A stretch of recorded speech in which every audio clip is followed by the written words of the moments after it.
Class चल रहा था 2/1/66 का प्रातः क्लास, दूसरे पेज का आदि बात चल रही थी। कुछ भी मुख से बोलो नहीं, जिन्न मिसल याद की यात्रा पर रहो। याद की यात्रा में मेहनत करो, जल्दी जल्दी ऊपर चढ़ेंगे। अगर जिन्न मिसल पुरुषार्थ करेंगे तो जल्दी जल्दी ऊपर चढ़ेंगे। एक निराकार बाप के सिवाय और कोई भी देहधारी को याद नहीं करना है। ऊपर कब चढ़ेंगे? जब एक निराकार बाप की अव्य विचारी याद होगी। निराकार बाप की, निराकार बाप की और साकार बाप की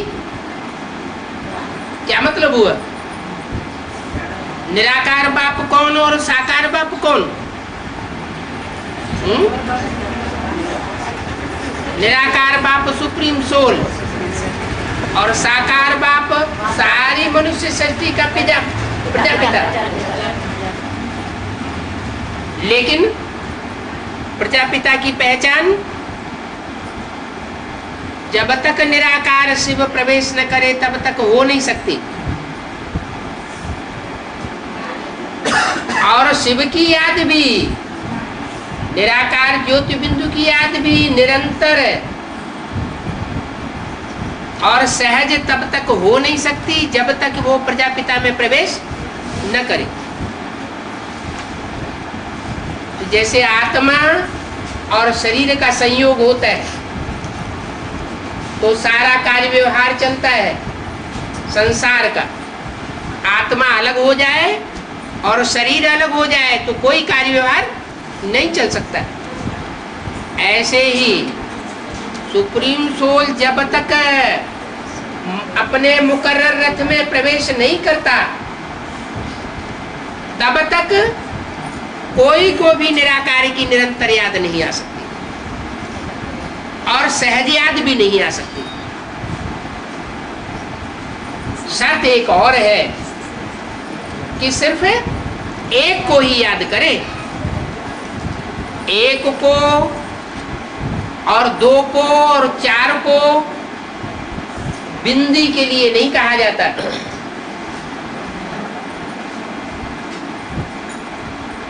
एक आत्मा को हम याद करते हैं, एक आत्मा भी बिंदी। 10 आत्माओं को याद करते हैं, 10 आत्माएं भी बिंदी बिंदी। तो पता कैसे चलेगा कि हमने एक को याद किया, अनेक को याद किया? जरूर कोई रूप होगा, साकार होगा, प्रैक्टिकल रूप होगा, तभी तो कहेंगे एक को याद किया। तो बोला एक के सिवाय और कोई देहधारी को याद नहीं करना। मनुष्य को भगवान नहीं कह सकते। क्या? मनुष्य माना जो मनु की औलाद हो। मनु कहा जाता है मनन चिंतन मंथन करने वाले सुपर अथॉरिटी को, ब्रह्मा को कहते। ब्रह्मा के संकल्प से सृष्टि रची गई तो वो तो संकल्प करने में सुप्रीम अथॉरिटी हुआ। और उस मनु की जो संतान होते हैं उनको कहा जाता है मनुष्य। वो और कोई जन्म में नहीं होते, सिर्फ कलयुग के अंत और सतयुग के आदि में ही मनु की संतान होती है। ब्रह्मा की संतान ब्राह्मण कहो, मनु की संतान मनुष्य कहो। इसलिए शास्त्रों में गायन है कि मनुष्य जन्म दुर्लभ है। सतयुग में देवताएं होते हैं, त्रेता में क्षत्रिय होते हैं, द्वापर में वैश्य होते हैं, कलयुग में सब शूद्र होते हैं। मनु की औलाद कभी होते नहीं। जब मनु प्रैक्टिकल में मौजूद हो तब कहा जाए मनुष्य मनु की औलाद। तो तो मनुष्य को भगवान नहीं कह सकते। माने जिसके अंदर भी मनन चिंतन मंथन जब तक चलता है, अकल बुद्धि मन दिल डुलायमान होता है, चंचल होता है, तब तक वो मनुष्य है, भगवान नहीं हो सकता। भगवान उसको कहा जाएगा जिसको कोई चिंता न हो,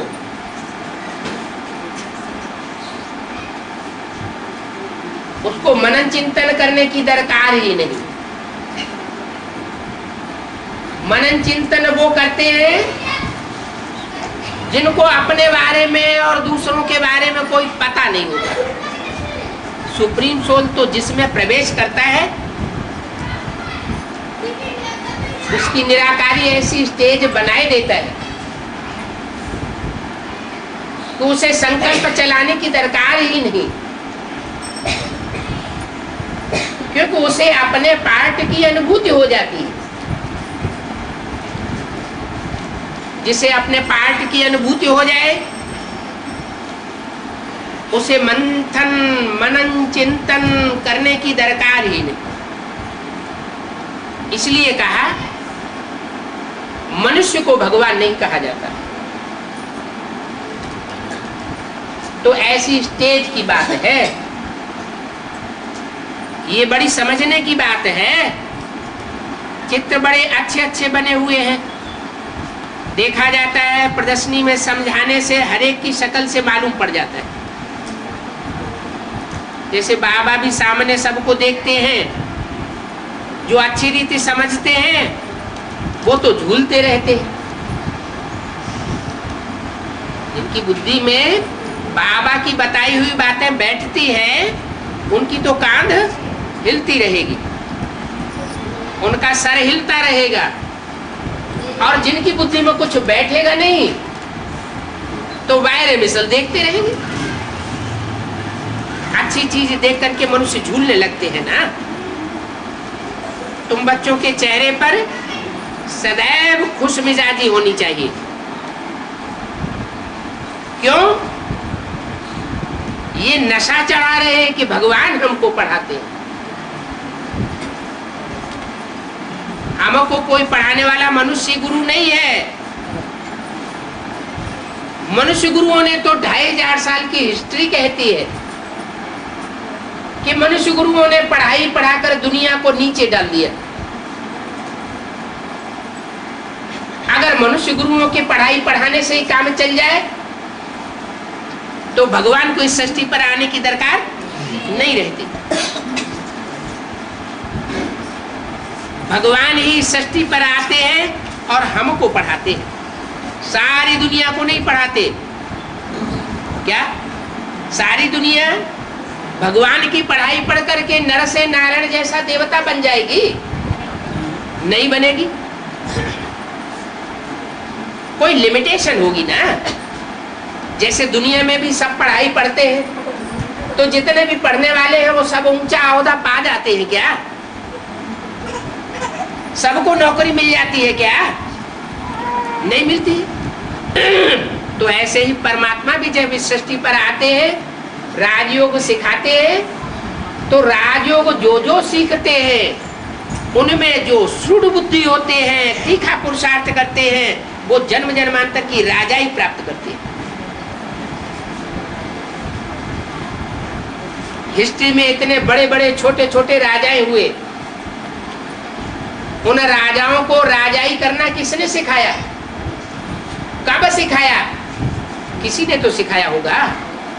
कब तो सिखाया होगा? तो यही संगम युग है, कलयुग का अंत और सतयुग का। कलयुग के अंत तक जितने भी करिश्मा करने वाले धर्म पिताएं हैं या धर्म गुरु हैं या मनुष्य गुरु हैं, वो इस सृष्टि पर आ जाते हैं और अपना अपना करिश्मा करके चले जाते हैं। नई दुनिया कोई भी नहीं बना पाता। अंत में फिर परमात्मा सुप्रीम सोल को ही चारों युगों का जो सीन, 4 सीन का जो ये ड्रामा है, षष्टि रूपी सतयुग, त्रेता, द्वापर, कलयुग, ये जब पूरा होता है तो परमात्मा को ही आना पड़ता है। तो नशा रहना चाहिए कि भगवान हमको पढ़ाते हैं, हम भगवान के स्टूडेंट बने हैं, भगवान हमको पढ़ा करके भगवान भगवती बनाते हैं। ऊंचे से ऊंचा टीचर पढ़ाएगा तो ऊंचे से ऊंचा बनाएगा, फिर पढ़ने वाले के ऊपर है। कोई भगवान भगवती अर्थात नर नारायण नारी लक्ष्मी जैसा बने अथवा देवता बने, अथवा त्रेता युग का क्षत्रिय बने, ये पढ़ाई के ऊपर मदार। तो बस एक ही बात बच्चों को याद रखनी है, भगवान वाच, मैं तुमको राजयोग सिखलाता हूं। इतनी भी बात अगर बुद्धि में बैठ जाए कि हमको राजयोग सिखाने वाला ऊंचे ते ऊंचा करता रहे, सिवाय यहाँ के और कहीं भी भगवान वाच नहीं होता। भगवान उवाच करे, बोले, बोल करके पढ़ाई पढ़ाए, ये सब इसी सत्संग में होता है और कहीं भी नहीं होता। शंकराचार्य उवाच, शिवानंद उवाच कहेंगे, वो तो सब मनुष्य गुरु। तो ये है निराकार भगवान उवाच, तो जरूर भगवान भगवती ही बनावेंगे। अब कौन बनेंगे वो एक दीगर बात। सतयुग में बरोबर भगवती लक्ष्मी भगवान नारायण कहते हैं ना, क्योंकि भगवान ने उनकी आत्मा को ऐसा बनाया, कैसा कि नर से नारायण बने और नारी से लक्ष्मी बने। जरूर आगे जन्म में ऐसी पढ़ाई की है।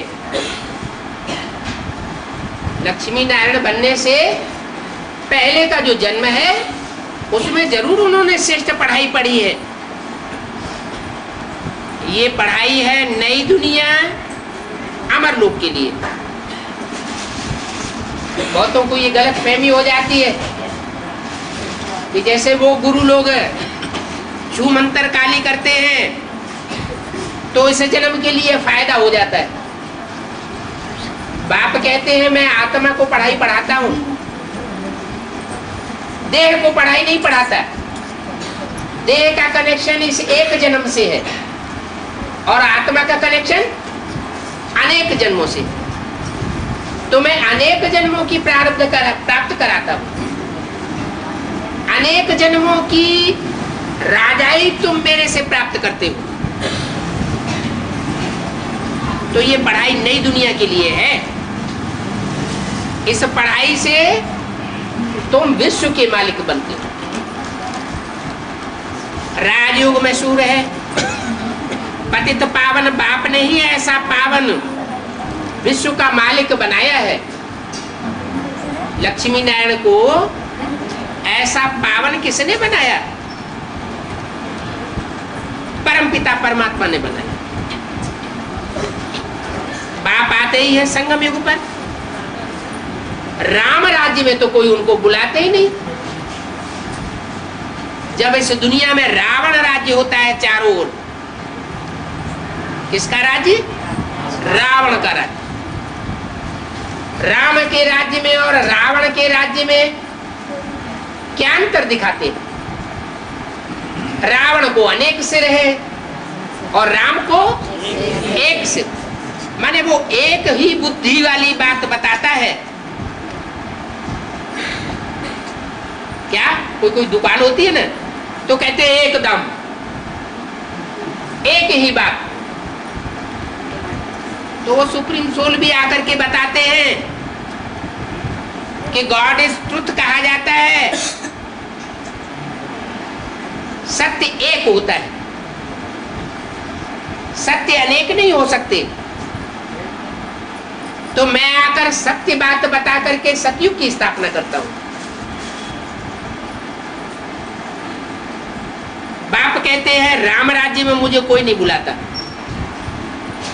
जब अनेकों सिर वाले रावण की मत में फंस जाते हैं, कोई कुछ कहता है, कोई कुछ कहता है, कोई कुछ कहता है, और अनेक मतों के झमेले में मनुष्य आत्मा फंसी हुई अपने को महसूस करती है, तब मैं आता हूं और एक मत से, एक श्रीमत से सबकी सदगति करता हूं। राम राज्य में कोई नहीं बुलाते कि हे पतित पावन आओ, क्योंकि वहां तो होते ही है पावन। कोई कोई कहते हैं युगे युगे आते हैं, जैसे गीता में कहा है संभवामि युगे युगे, मैं हर युग में आता हूं। अरे सतयुग में तो है ही सत्य का राज्य, नारायण का राज्य। त्रेता में है ही राम राज्य। द्वापर में भी इतना दुख नहीं होता, कलयुग में बहुत दुख हो जाता है, और वो भी कलयुग के अंत में रौरव नरक हो जाता है। जब बच्चे जास्ती दुखी होते हैं तब मैं आता हूं। कोई भी बाप अपने बच्चों के लिए नया मकान बनाता है, कब बनाता है? जब मकान पुराना हो जाता है, तामसी हो जाता है, तो बनाता है। पुराना मकान तोड़ करके नया बनाता है। तो ये सृष्टि भी एक मकान है। इस मकान की 4 अवस्थाएं जब पूरी होती है, सतयुग, त्रेता, द्वापर, कलयुग, तो ये मकान बहुत दुखदाई हो जाता है। तो परमात्मा आकर के उसे नया बनाता है। तो न सतयुग में उसे आने की दरकार, न त्रेता में आने की दरकार, न द्वापर में आने की दरकार। चारों युगों में नहीं आता, चारों युगों के अंत में आता है। इसलिए शास्त्रों में गायन भी है कल्पांतकारी, माने चारों युगों का जो अंत होता है, कल्प का अंत, उसमें आता हूं।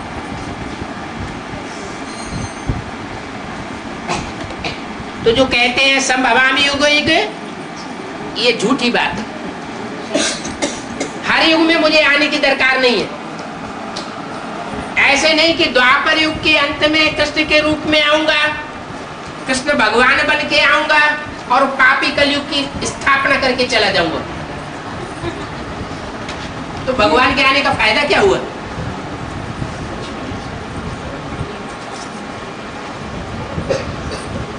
संगम तो होता है, सतयुग त्रेता का संगम होता है, त्रेता द्वापर का संगम होता है, द्वापर कलयुग का संगम होता है, कलयुग और सतयुग का संगम होता है। तो जो आखिरी संगम है कलयुग और सतयुग का, उसमें मैं आता हूं। हर युग के अंत में मनुष्य आत्मा को नीचे उतरना ही है। जैसे शास्त्रों में भी लिखा है, सतयुग में 16 कला संपूर्ण होते हैं, त्रेता में 14 कला संपूर्ण होते हैं, द्वापर में 8 कलाएं हो जाती हैं, और कलयुग में सब गुण सपाचट हो जाते हैं।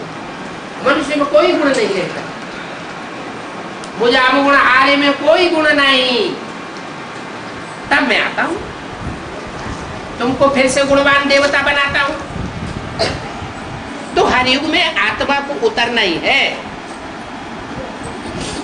सिर्फ कलयुग के अंत में और सतयुग के आदि में संगम पर जब मैं आता हूं, तो चढ़ती कला होती है। ये बातें बाप बैठ समझाते। भगवान एक ही निराकार है? एक ही निराकार का मतलब क्या हुआ? एक बिंदी। अरे कीट, पशु, पक्षी, पतंगे, जानवर सारे ही तो बिंदी है। सबकी आत्मा बिंदी, सबकी बिंदी आत्मा है, तो सब निराकार हो गए। तो इसका मतलब क्या हुआ कि भगवान एक ही निराकार है। निराकार का मतलब वो जिसमें मुकर्रर रूप से प्रवेश करता है, जिसमें मुकर्रर रूप से प्रवेश करता है वो निराकारी स्टेज वाला बन जाता है। जितने भी धर्म पिताएं हैं वो सब निराकारी स्टेज वाले थे, लेकिन उतनी निराकारी स्टेज किसी की भी नहीं रहती जितनी शंकर की निराकारी स्टेज दिखाते हैं। क्राइस्ट के चित्र को देखो, महात्मा बुद्ध के चित्र को देखो, गुरु नानक के चित्र को देखो, उनके चेहरे से देखने से ही पता लगता है कि इनकी आत्मा जैसे परमधाम में निराकारी स्टेज में लटकी हुई, चेहरे से निराकारी स्टेज दिखाई पड़ती है। तो वो तो हैं सिर्फ धर्म पिताएं, अपने सद्धर्म की स्थापना नहीं करते हैं, वो असत धर्म की स्थापना करके जाते हैं। वो सिर्फ इस सृष्टि रूपी मकान की जगह जगह मरम्मत करके जाते हैं, नया मकान कोई नहीं बनाते। ये सुप्रीम सोल बाप तो आकर के पूरी सृष्टि ही रिजुविनेट कर देते, पूरा ही परिवर्तन कर देते हैं। तो वो है एक निराकार, निराकारी स्टेज वाला, जिसको ज्ञान का सागर कहा जाता है। क्या निराकारी होगा तो निर्विकारी होगा, देवभान वाला होगा तो विकारी होगा। निराकारी माने आत्मिक स्थिति वाला, तो कोई विकार नहीं, और आत्मिक स्थिति नहीं होगी, देहभान में होगा तो क्या होगा? तो देहभान आने से विकार आते। अपने को देह समझने से क्या होता है? अपने को देह समझने से, दूसरे को देह देखने से काम, क्रोध, लोभ, मोह, अहंकार, ये 5 विकार पैदा होते। अगर अपन को भी बिंदी आत्मा समझे और दूसरे को भी बिंदी आत्मा के रूप में भ्रकुटी में देखे, ये प्रैक्टिस पक्की करें, तो ये 5 विकार उड़ जाएंगे। तो जो निराकारी होगा वो निर्विकारी भी होगा, निर्विकारी होगा तो निरहंकारी भी होगा। ये परमात्मा की विशेष पहचान है। क्या? निराकारी, निर्विकारी और निरहंकारी। लेकिन वह एक ही है जो निराकारी, निर्विकारी और निरहंकारी होता है। उसको ज्ञान का सागर कहते हैं। क्या? वो निराकारी तो है, बिंदी तो है, उसको कोई संकल्प करने की दरकार नहीं है, फिर भी वो ज्ञान का सागर है।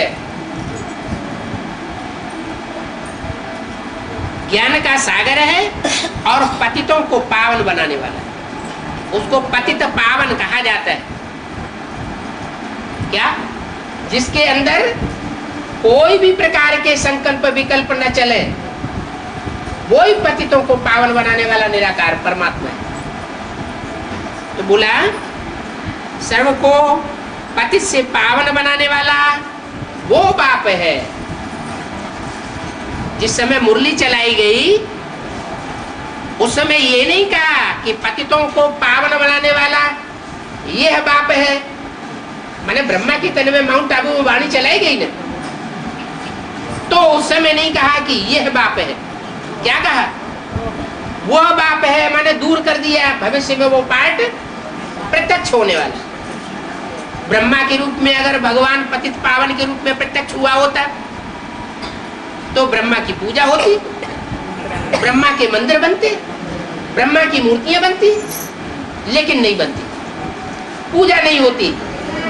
इससे साबित होता है कि त्रिदेव में से जो ऊपर के स्टेज वाले 2 देवताएं हैं, विष्णु और शंकर।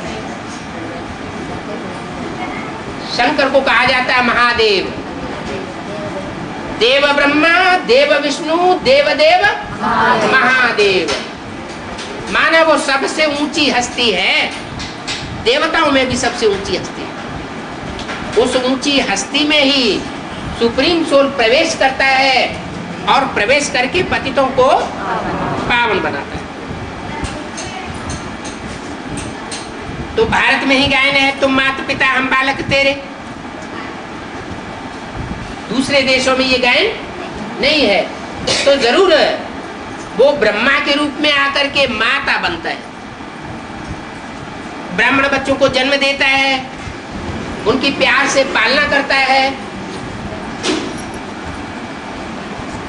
और वो कार्य जब समाप्त हो जाता है तो बाद में ब्रह्मा के शरीर छोड़ने पर वो शंकर के नाम रूप से, जिसे कहते हैं शिव शंकर भोलेनाथ, उस नाम रूप से पतितों को पावन बनाने वाला सदगुरु भी बनता है,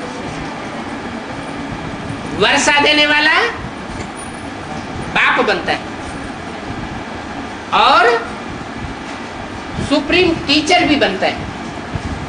जो भी वेद शास्त्र है उनका सार आकर के बताता है, तो वो टीचर भी है। यहाँ आकर के बच्चों की पालना करते हैं, कहाँ आकर के? परम धाम से इस सृष्टि पर आकर के बच्चों की पालना करते हैं, पढ़ाते भी हैं, बाप के रूप में जन्म देते हैं। कैसे? बाप के रूप में जन्म देने का क्या मतलब हुआ?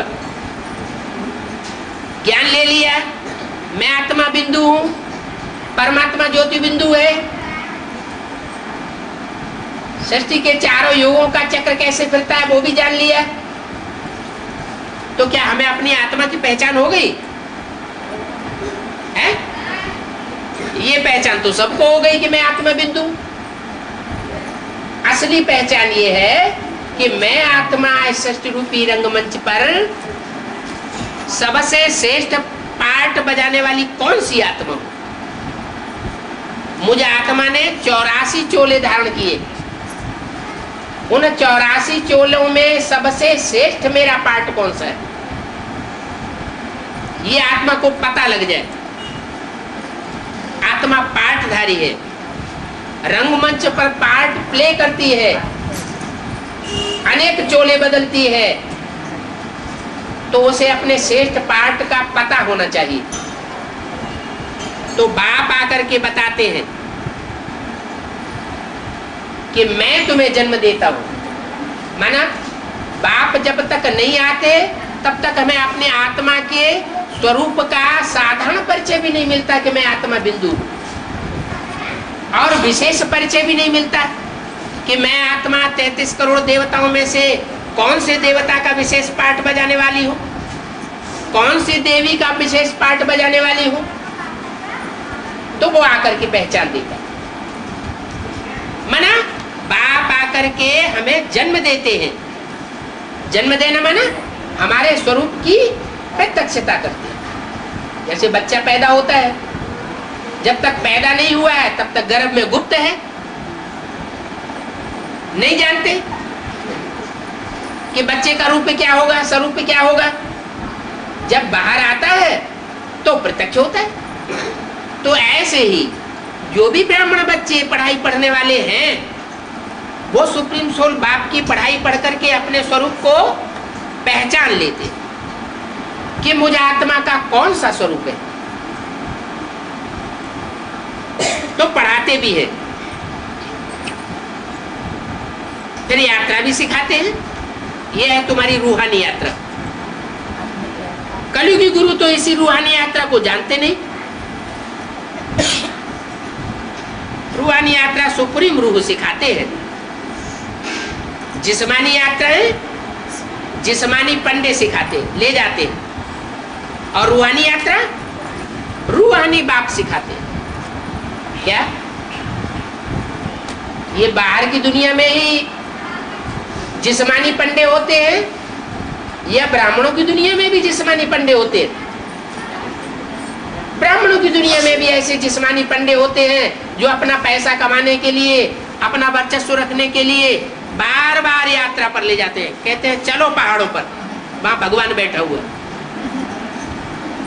बाप कहते हैं ऐसी कोई बात नहीं है, मैं तुम्हें स्थूल यात्राएं करना नहीं सिखाता हूं, मैं तो तुम्हें रूहानी यात्रा सिखाता हूं।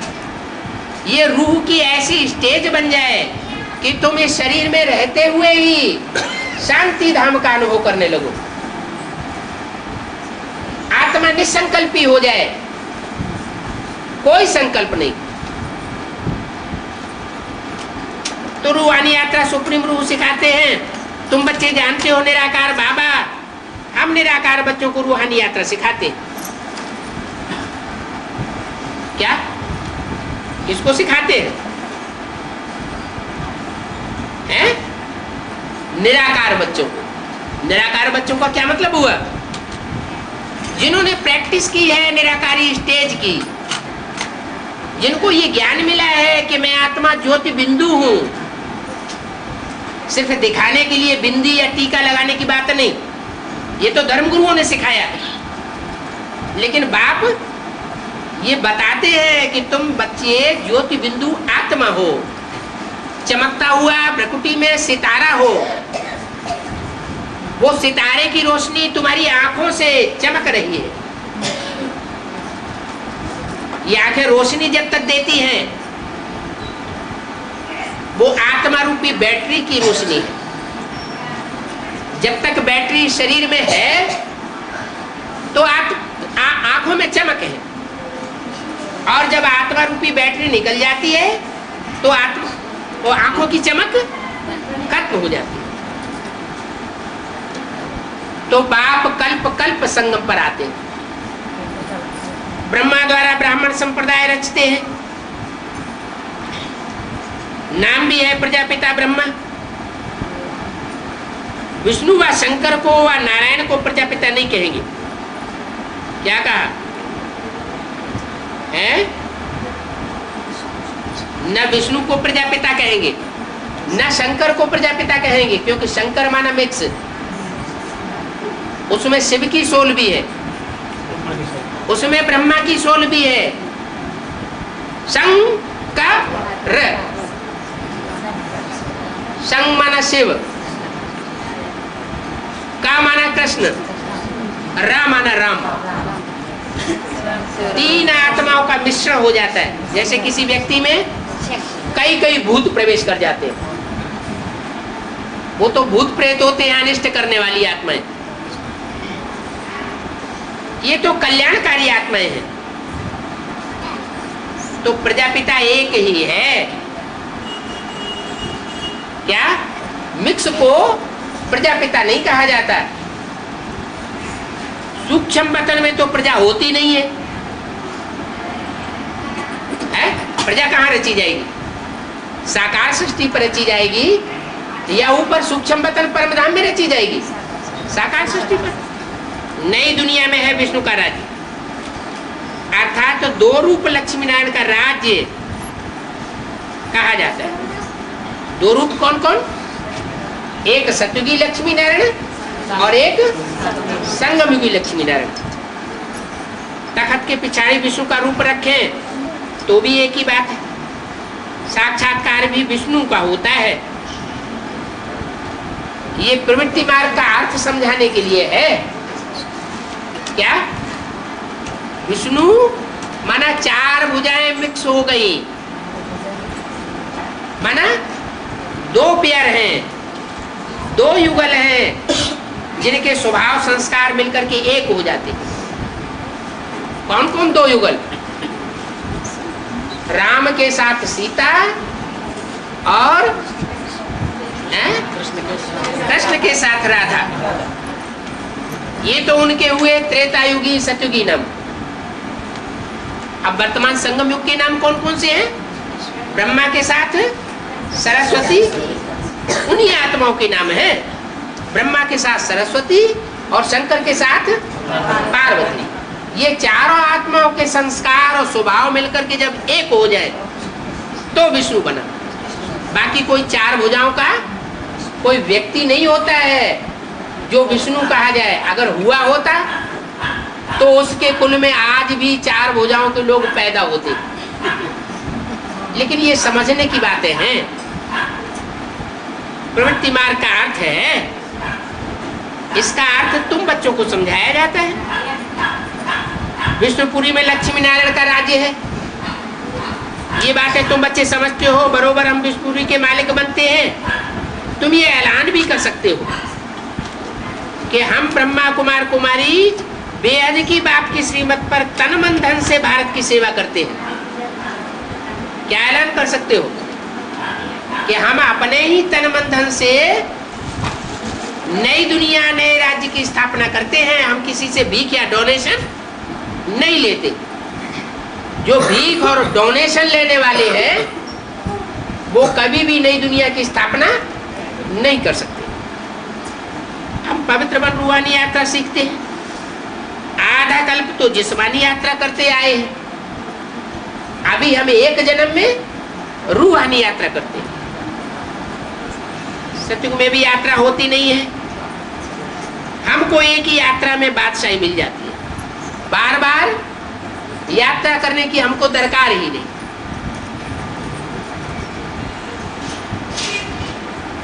वो तो यात्रा करते हैं, अमरनाथ की पढ़ाई चढ़ाई चढ़ते हैं और फिर नीचे लौट आते हैं। जब तक यात्रा करते हैं तब तक पवित्र रहते हैं, वापस आए फिर अपवित्र बनने लग पड़ते हैं। यहाँ ऐसा नहीं होता। यहाँ तो एक ही जन्म में बाप आकर हमको ऐसी चाड़ी चढ़ाई देते हैं, ऐसी ऊंची स्टेज में ले जाते हैं जहां हम निराकारी स्टेज में स्थित हो जाते हैं। फिर वापस न निवर्तनते, जो गीता में लिखा है, वो मेरा ऐसा परम धाम है जहां जाकर के आत्माएं वापस इस दुनिया में नहीं आती, ये नरक की दुनिया में वापस नहीं आती। मैं ऐसे धाम में तुम बच्चों को ले जाता हूं। तो यात्राएं दो हैं, एक जिस्मानी यात्रा और एक रूहानी यात्रा। दो यात्राओं का राज और दो बापों का राज, और तीन बापों का राज भी अभी बाप समझाते हैं। कौन से तीन बाप? एक तो लौकिक बाप शरीर का सबको है, यह हुआ था जिससे शरीर का जन्म मिलता है। दूसरा है अलौकिक बाप, प्रजापिता ब्रह्मा। और तीसरा है पारलौकिक बाप, सुप्रीम सोल, आत्माओं का बाप। तो संगम पर है तीन बाप। क्या? संगम पर है तीन बाप। कैसे? कैसे तीन बाप? तथाकथित ब्रह्मा कुमार कुमारियां भी कहेंगे। क्या कहेंगे? हमारे तीन बाप हैं। कौन कौन से तीन बाप? एक तो लौकिक शरीर को जन्म देने वाला, वो तो सब मान लेंगे कि हाँ है या हुआ। दूसरा कहेंगे अलौकिक बाप, वो अलौकिक वतन में रहता है, वो सूक्ष्म वतन में रहता है, वो भी नहीं है। और पारलौकिक बाप, निराकारी बाप, वो परमधाम में रहता है। तो फिर रहता परमधाम में है, रहता सूक्ष्म वतन में है। तो यहाँ कहाँ हुआ ना, यहाँ नहीं हुआ ना। बाप तो कहते हैं यहाँ तुम्हारे तीन बाप होते हैं इस साकारी सृष्टि पर। ये बातें हैं बिल्कुल नई। बाप जब नया धर्म, नई दुनिया स्थापन करते हैं तब नई बातें सुनाते हैं। ये दुनिया में कोई इन बातों को सुनाता नहीं है, कोई भी शास्त्र में ये बातें नहीं है। पतित पावन बाप को भी पतित शरीर में आना पड़ता है। क्या कोई सन्यासी या कोई ऋषि मुनि के तन में आवे, कोई कन्या के तन में आवे, ये कायदा नहीं। क्यों? कन्या के तन में आवेगा, कन्या को तो शंकर रंग लग जाता है। कन्या के तन में सुप्रीम सोल बाप आवे और सब आकर के उससे मिलने लगेंगे तो कन्या की तो हालत ही खराब हो जाएगी। बाप कहते हैं मैं पवित्र कन्या के तन में नहीं आता हूं, सन्यासियों के तन में भी नहीं आता हूं, मैं तो पतित कामी कांटे में आता हूं। और उस बड़े से बड़े कामी कांटे में आकर के उसको बड़े से बड़ा कमल का फूल बनाता हूं। जो शास्त्रों में गायन है, कमल नयन, कमल हस्त, कमल पाद, कमल मुख, माने जिस तन में आता हूं उसका जीवन कमल फूल समान निर्लिप्त जीवन होता है, सबसे मिलता जुलता भी है, घर गृहस्थ की कीचड़ में रहता भी है, लेकिन उसके ऊपर कोई पाप कर्म विकारों का लेप छेप कीचड़ नहीं लग सकता। तो पतित शरीर में मुझे आना पड़ता है, पतित शरीर में आऊं तब तो मैं सबसे मिलूं जुलूं। तो बोला पतित शरीर में आता हूं तो पावन बनाता हूं। पावन शरीर में आए और फिर उसको पावन बनाए तो कोई बड़ी बात नहीं है। पतित को आकर के उसे पावन बनाता हूं। ब्राह्मण पावन बनने के लिए पुरुषार्थ करते हैं, माना ब्राह्मण भी सब इस समय पतित है, एवर प्योर कोई नहीं है। बाप कहते हैं अब मुझे याद करो, माना कोई ब्राह्मण और ब्राह्मणी को भी याद नहीं करना है। अगर थोड़ी भी ब्राह्मण ब्राह्मणी की याद आती रही तो सोने की जंजीर में फंस जाएंगे, और अगर सोने की जंजीर में फंस गए तो निकलना बहुत मुश्किल है। क्यों? क्योंकि लोहे की जंजीर माने लौकिक दुनिया वालों का मोह। लोहे की जंजीर तो तोड़ के फेंक दो, कोई खर्चा नहीं हुआ। और सोने की जंजीर में तो थोड़ा मोह आता है, कॉस्टली चीज है, कैसे फेंके? तो बताया कि जो ब्राह्मण है वो भी पावन बनने के लिए पुरुषार्थ कर रहे हैं। माने ब्राह्मण भी सब पतित हैं, अभी कोई ब्राह्मण पावन नहीं बना। सिर्फ मुझे याद करो, कोई ब्राह्मण ब्राह्मणी को याद करने की दरकार नहीं है। ब्रह्मा द्वारा बाप की मत मिलती है, मत श्रेष्ठ से श्रेष्ठ की मिलती है, उसे कहते हैं श्रीमत। श्रीमत भगवत गीता, भगवान की गाई हुई गीता ज्ञान का गीत, वो मिलती तो है लेकिन ब्रह्मा द्वारा मिलती है। डायरेक्ट बिंदी से आवाज नहीं आती। जैसे मुसलमान लोगों की किताब में लिखा हुआ अल्लाह मियाँ ने ये फरमाया, अल्लाह मियाँ ने वो फरमाया। अब अल्लाह मियाँ क्या आसमान से आवाज फेंकता है क्या? फरमाने के लिए तो मुख चाहिए ना। तो मैं प्रवेश करता हूं, ऐसे नहीं कि बाप का बनने से पवित्र बन जाते हैं। कोई सरेंडर हो जाए, बाप के बन जावे, समर्पण पत्र लिख देवे, तो ऐसा करने से ही पावन बन जावेंगे, ये कोई जरूरी नहीं। नहीं, बाप युक्ति समझाते हैं, अपने बच्चों को कहते हैं बच्चे मन मना भव। क्या करो? मन मना भव। मना माना मन में, भव माना समा जा। अपने मन को मेरे मन में समा दे।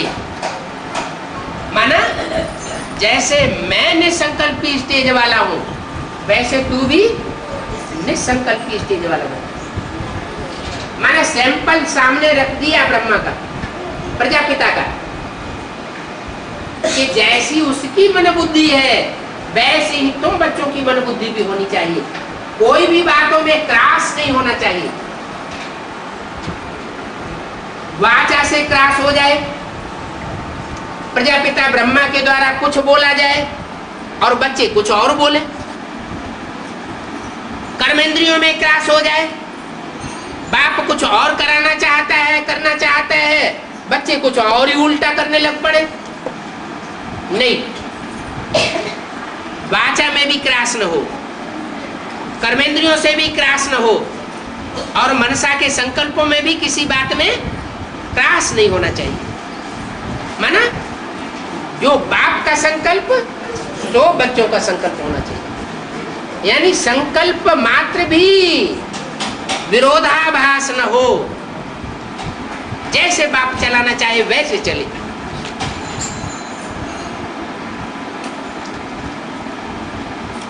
तो बाप कहते हैं बच्चे मन मना भव। जरूर पहले इनको कहेंगे। किनको है? बाप कहते हैं मन मना भाव, तो पहले किसको कहेंगे? इनको। इनको माने कोई दो है कम से कम, इसको नहीं। अगर इसको कहा होता तो ब्रह्मा के लिए लागू होता, क्योंकि ब्रह्मा के तन में प्रवेश करके ये मुरली चलाई। इसको नहीं, क्या कहा? हाँ, पहले इनको कहते हैं मन मना भव। इनको माना दो हो गए, एक प्रजापिता और एक ब्रह्मा। तो ब्रह्मा की सोल माना कृष्ण की सोल, और प्रजापिता की सोल माना राम बाप की सोल।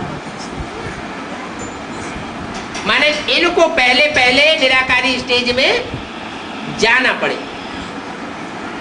इन द्वारा ही कहते हैं, क्योंकि गुरु कहे, सतगुरु अकाल मूर्त कहा जाता है। माने उसको, गुरु को काल नहीं खाता, उसकी मूर्ति होती है, माने साकार होता है।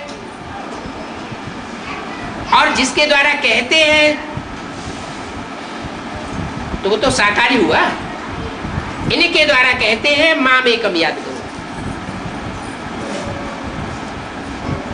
रामकृष्ण की आत्माओं के द्वारा कहते हैं मुझे एक को याद करो। ऐसे नहीं कि बिंदी कहती है मुझे एक बिंदी को याद करो। इन द्वारा कहते हैं बुद्धि का योग मेरे साथ रखो। मेरे साथ बुद्धि का योग रखो का मतलब ऐसे नहीं बिंदी के साथ योग रखो। क्या? मैं सुप्रीम सोल ज्योति बिंदु जिस प्रजापिता ब्रह्मा के तन में मुकर्रर रूप से प्रवेश करता हूं, उसके साथ बुद्धि योग रखो। तो जैसे उसके वाइब्रेशन होंगे वैसे तुम्हारे भी बन जाएंगे। जैसे उसकी चलन होगी वैसे तुम्हारी भी चलन बन जाएगी। जैसे उसकी वाचा होगी वैसे तुम्हारी भी ज्ञान युक्त वाचा हो जाएगी। तो इसको रूहानी यात्रा कहा जाता है। क्या? जो भी कर्म करो, जो भी वाचा बोलो, जो भी संकल्प चलाओ, वो बाप समान संकल्प हो, बाप समान कर्म हो, बाप समान वाचा हो। तो इसको कहा जाता है रूहानी यात्रा। कितनी सहज बात है। फिर भी कहते हैं हमारा योग नहीं लगता। अरे योग क्यों लगाते हो? याद करो ना। जो चीज आंखों से देखी जाती है, कानों से सुनी जाती है, वो याद तो रहती है ना। तो मन मना भाव को ही रूहानी यात्रा कहा जाता है। अपने आप को, अपने घर को याद करना। इसको किसको याद करना है? आत्मा अपने आप को याद करे। सबसे पहली सीढ़ी है कि मैं आत्मा ज्योति बिंदु सितारा। सवेरे उठते उठते पहला फाउंडेशन ये पक्का करना है। क्या? मैं आत्मा ज्योति बिंदु सितारा। ये प्रकृति के मध्य में उस आत्मा को ध्यान करना है। फाउंडेशन सवेरे सवेरे जिसका पक्का पड़ जाएगा, वो सारा दिन वो रूहानी स्टेज में रह सकेगा।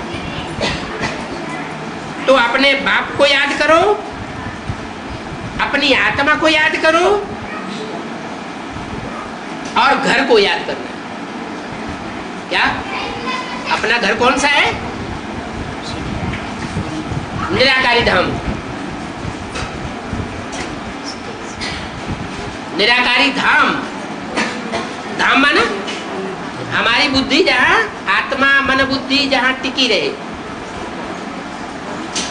इसलिए गाया जाता है अंतकाल जो स्त्री से मिले। क्या? अंतकाल अगर किसी को स्त्री की याद आ जाती है तो क्या होगा? अंतमते तो गते हो जाएगी, स्त्री का चोला मिलेगा। और कलयुग में जितनी भी स्त्रियां होती है वो सब कलयुग दुनिया में सब पतित हो जाते हैं। स्त्री का पतित होना, व्यभिचारी होना माना वैश्या बन गई। अगर मनसा से, वाचा से, दृष्टि से विविचारी बनी तो वैसा कहेगी। तो बाप कहते हैं अंतकाल में स्त्री चोला याद ना आए। अगर कौड़िया याद आ गई तो कौड़ी जैसा जन्म मिलेगा, बुद्धि भ्रष्ट हो जाएगी। यहां बिच्छू चंदन जैसा जन्म मिलता है। इस दुनिया में जो भी जिसको जन्म मिलेगा दुखदाई जन्म मिलेगा। बच्चा पैदा होता है तो भी दुखी, माँ बाप भी दुखी, और जब बड़ा होता है तो दूसरों को भी दुखी करता है। बाप कहते हैं अभी ये बिच्छू चंदनों की दुनिया नहीं चाहिए। इसलिए गरुड़ पुराण में सूकर कुकर आदि दिखाई दिए कि सुअर का अवतार लिया, कच्छ अवतार लिया, मच्छ अवतार लिया, भगवान ने भी ये अवतार ले लिए। फिर मनुष्यों को 84 लाख योनियों में डाल दिया। बाप कहते हैं 84 लाख योनियों में मनुष्य का जन्म नहीं होता। ये आत्मा बीज है। जो बीज जिस जाति का होगा उसी जाति में जन्म लेगा। मनुष्य जाति का बीज है तो मनुष्य का जन्म होगा। जब मनुष्य जन्म लेकर के ही पाप और पुण्य भोगे जा सकते हैं, तो दूसरा जन्म लेने की क्या दरकार। बैंगन का बीज होगा तो बैंगन का ही पौधा बनेगा। आम का बीज होगा तो आम का ही पौधा या वृक्ष बनेगा। तो मनुष्य आत्मा जब कभी भी जन्म लेती है तो मनुष्य के रूप में जन्म लेती। हाँ, ये हो सकता है कि मनुष्य सुधर जाए तो देवता बन जाए, और मनुष्य जब बिगड़ता है तो राक्षस बन जाता है। जैसे उत्तर भारत में डकैत हुए या दक्षिण भारत में वीरप्पन हुआ, कितनों को हत्याएं कर दी। तो नीचे गिरता है तो राक्षस, ऊपर उठता है तो देवता, और बीच में है मनुष्य। तो अब ये मनुष्यों की सृष्टि नहीं चाहिए, ये बिच्छू टिंडन की सृष्टि नहीं चाहिए। अभी बाप आए हैं मनुष्य को देवता बनाने। अभी बाप चाहते हैं कि देवताओं की सृष्टि हो, सुख की दुनिया हो। हर आत्मा की अंदर से ये आवाज है कि हमें सुख मिले, दुख न मिले। अब बाप हर बच्चे की इच्छा पूरी करने आए। इस दुनिया में है ही रावण संप्रदाय, आसुरी संप्रदाय। जैसी एक्ट करते हैं वैसे नाम शास्त्रों में रख दिए। रावण नाम रख दिया। रावण का अर्थ क्या होता है? रुलाने वाला। रावयते लोकान, जो लोगों को रुलाता है वो है रावण। राम, जो लोगों को आनंद में रमण कराता है, किसी प्रकार का कोई दुख नहीं देता, उसको कहते हैं राम। कृष्ण, कृष्ण माना आकृष्ट करना, जो आत्माओं को आकर्षित करता है अपनी तरफ, वो है कृष्ण।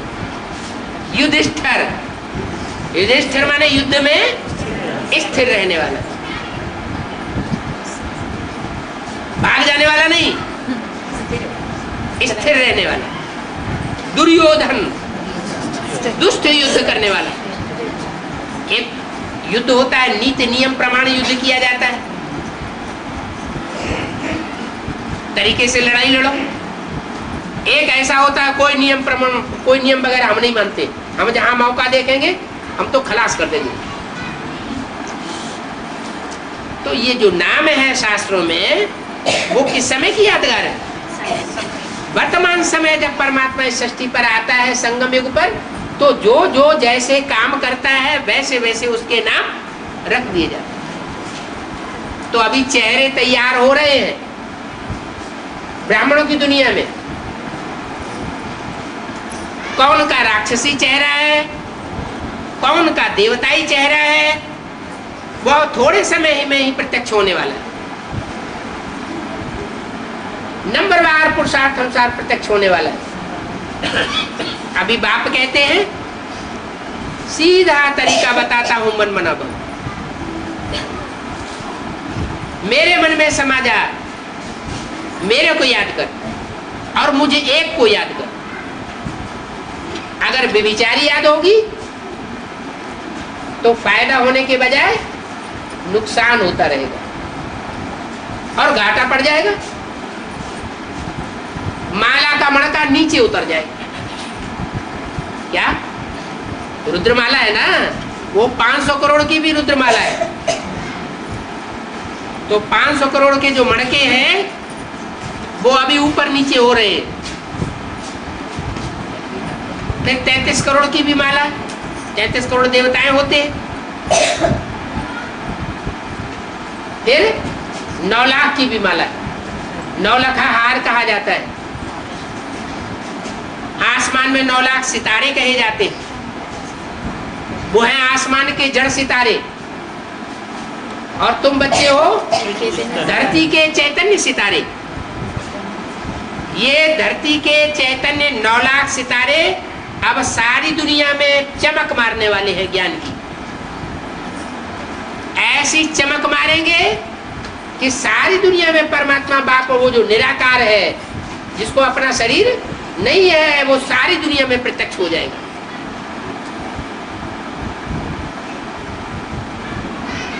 तो अब ऐसे नाम नहीं धराना जो शास्त्रों में ग्लानि होती रहे, दुनिया उनकी ग्लानि करती रहे। रावण को कोई नहीं याद करता। कोई याद करता है? मंदिर बना के पूजा करता है क्या? नहीं करता है। और राम को सब याद करते हैं, कोई न कोई रूप में याद करते हैं। देखो मुसलमान लोग भी राम अल्लाह नाम रखा हुआ है स्थान का। क्या मुसलमानों ने भी एक स्थान विशेष का नाम क्या रखा? राम अल्लाह।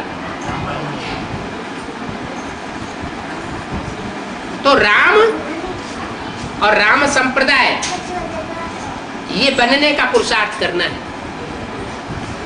रावण और रावण संप्रदाय बनने का पुरुषार्थ नहीं करना। तुम हो ईश्वरीय संप्रदाय और वो है आसुरी संप्रदाय। ईश्वरीय संप्रदाय ईश्वर की महिमा करेंगे और आसुरी संप्रदाय ईश्वर की ग्लानि करेंगे और रावण की महिमा करेंगे। अभी बाप कहते हैं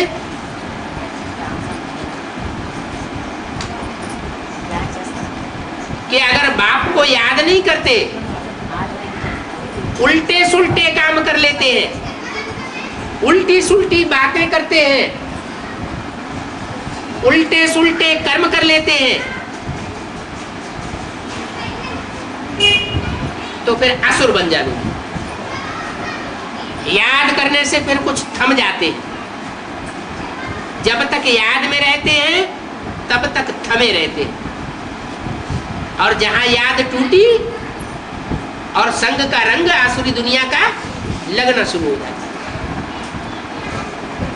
जब तक बच्चे याद में रहते हैं तो मौज में रहते हैं, और जब बाप को भूल जाते हैं तो आपस में एक दूसरे से लड़ने झगड़ने लग पड़ते हैं।